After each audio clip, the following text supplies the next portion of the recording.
Ricky, why do some koi move travel better than others, and how long would it be for them to come round after the move? You'd expect them to be normal behaviour and feeding.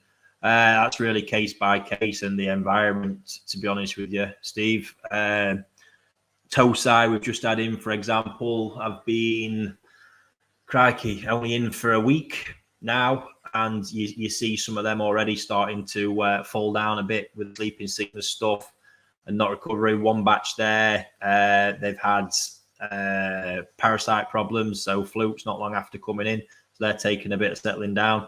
Other batches of Tosai can take weeks, it can take a couple of months sometimes.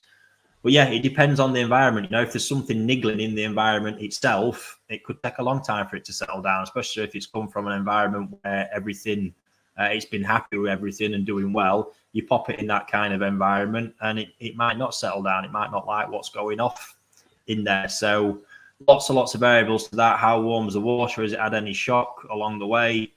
Loads and loads and loads of things to it all, mate. So yeah, I know I seem to be saying that a lot tonight, but this is actually something, again, I've been having a chat with recently. You know, advice, there's so many variables to a lot of these things that it's hard just to give blanket advice, and I'm always cautious to do that too much because what works in one scenario or fixes one scenario possibly won't work in another when certain variables are considered. But normally you'd expect after sort of like 2 or 3 weeks for it to be settled in. If it's not, we need to be looking probably more at the environment and as to why it's not. And there's certain things like using salt can be really good at settling fish in. If you had that kind of damage and they're not settling, it can just help them adapt to a new environment, or while they're struggling to adapt to a new environment, can just prop up the osmotic system and help it settle in. So yeah, hope that's useful.